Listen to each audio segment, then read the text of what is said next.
sebuah paradoks. Di satu sisi kita punya Pertamina, BUMN energi kebanggaan bangsa yang menyediakan bahan bakar dari Sabang sampai Merauke. Di sisi lain, ada SPBU swasta asing seperti Shell, BP, dan Vivo yang menjual produknya dengan harga lebih tinggi. Anehnya, antrian di SPBU swasta ini tidak pernah sepi. Banyak pengendara dengan sadar memilih untuk merogoh kocek lebih dalam.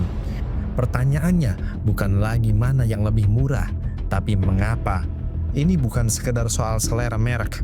Di balik pilihan sederhana di depan dispenser ini tersimpan sebuah isu nasional yang kompleks, isu tentang kualitas, krisis kepercayaan publik yang nyata, dan dilema kebijakan pemerintah antara melindungi BUMN dan menghadirkan persaingan yang sehat. Hari ini kita akan bedah tuntas berdasarkan data real dan fakta di lapangan. Mengapa kepercayaan pada BBM nasional tergerus? Apa kata regulasi yang sebenarnya? Dan apa dampaknya bagi ekonomi dan nasib kita semua sebagai konsumen?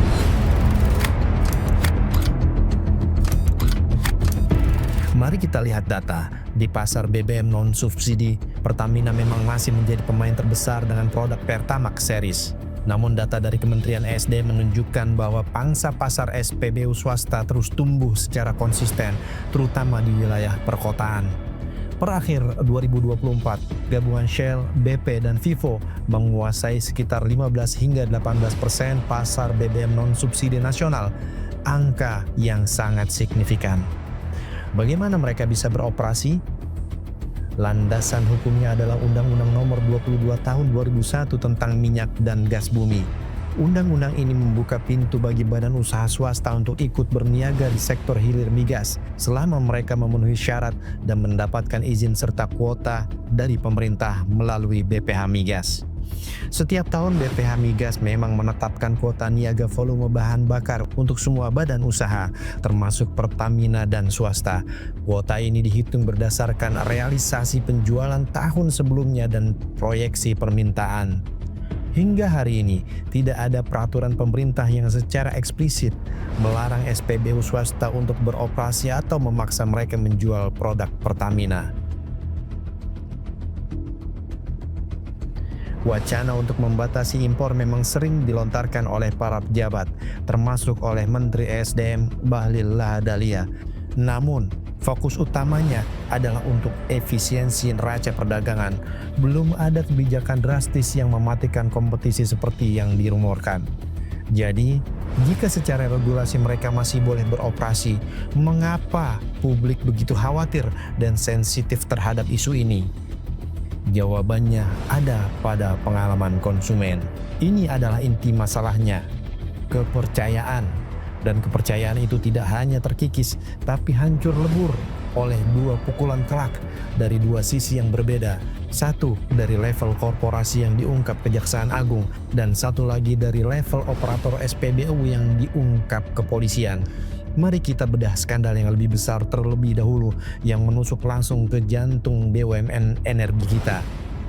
Publik digemparkan oleh langkah Kejaksaan Agung yang membongkar skandal korupsi raksasa di dalam anak usaha Pertamina, yaitu PT Pertamina Patraniaga beberapa waktu lalu. Direktur Penyidikan Jampitsus Kejaksaan Agung Abdul Qohar menyatakan bahwa penyidik menemukan adanya upaya pengoplosan Research Octane Number atau RON untuk memproduksi BBM jenis Pertamax. Dari transaksi RON 88 di blending dengan RON 92 dan dipasarkan seharga RON 92. Kerugian negara terkait kasus dugaan korupsi PT Pertamina mencapai 193,7 triliun rupiah pada tahun 2003 saja. Jika dihitung selama 5 tahun sejak 2018, ini bisa mencapai 1 kuadriliun rupiah, dan ini merupakan skandal korupsi paling besar di Indonesia. Bagi masyarakat awam, logika mereka sederhana. Jika di level atas saja transaksinya bisa dimanipulasi dan fiktif, bagaimana kami bisa percaya 100% pada kualitas dan kuantitas setiap liter bensin yang keluar dari ujung selang SPBU? Skandal korupsi di level elit ini kemudian diperparah oleh apa yang terjadi di level bawah. Pada tahun lalu, giliran Polda Metro Jaya yang membongkar praktik penipuan oleh oknum pengelola SPBU di Kerawang dan Cibubur.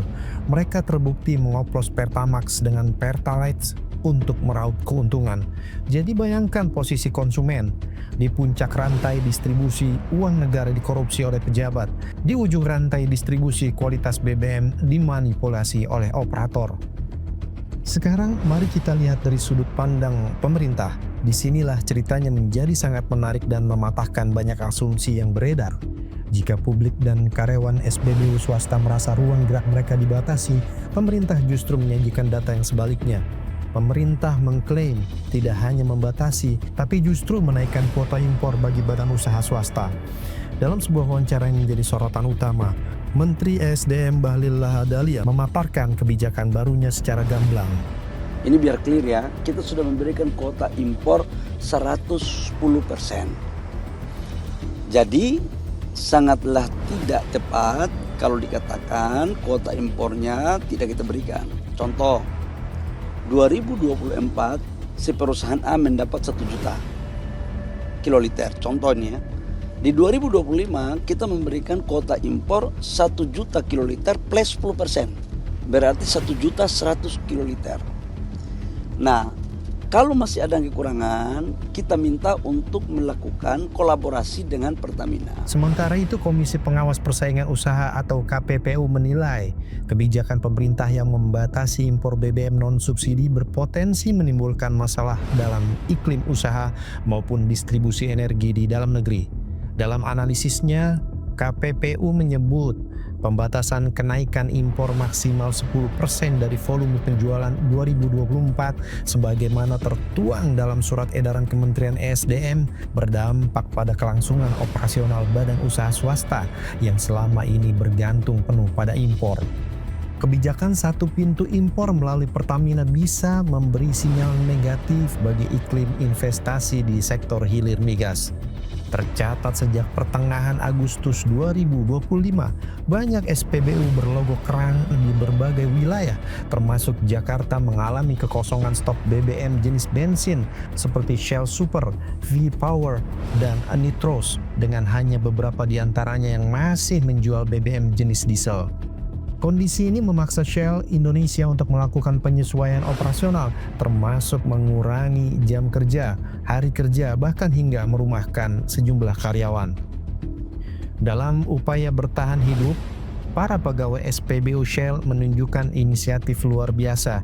Sebuah video viral menunjukkan karyawan Shell di Ciputat, Tangerang Selatan berjualan kopi dan makanan ringan di pinggir jalan, lengkap dengan tulisan penyemangat. BBM boleh kosong, tapi semangat kita harus selalu penuh. Inisiatif ini muncul dari para pegawai sendiri, bukan instruksi manajemen pusat yang menunjukkan perjuangan mereka di tengah ketidakpastian. Di tengah pertarungan kebijakan dan kepercayaan ini, ada dampak ekonomi sosial yang nyata.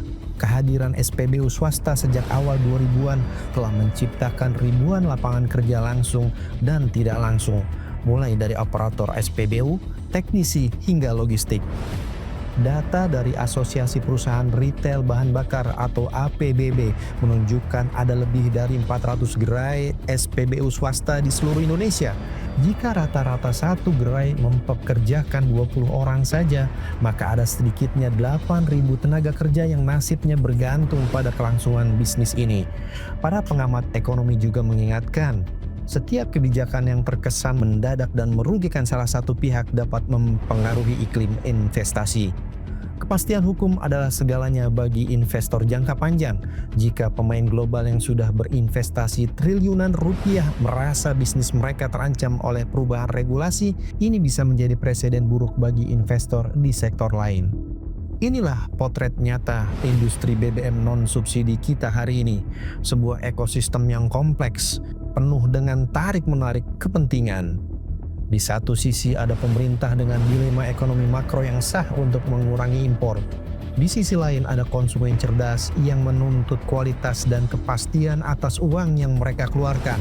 Sebuah tuntutan yang juga sangat sah. Di tengahnya ada Pertamina yang terus mendorong untuk berbenah dan meningkatkan kualitas serta konsistensinya agar bisa memenangkan hati dan kepercayaan konsumen di negerinya sendiri. Dan ada pula para pemain swasta beserta ribuan karyawannya yang butuh kepastian hukum untuk terus beroperasi. Jalan tengahnya mungkin bukan siapa yang menang dan siapa yang kalah. Pertanyaannya adalah bagaimana pemerintah bisa menciptakan sebuah sistem yang mendorong Pertamina untuk menjadi sekompetitif dan sekonsisten pemain global sehingga konsumen dengan sukarela dan bangga memilih produk nasional. Ini adalah pekerjaan rumah besar bagi kita semua.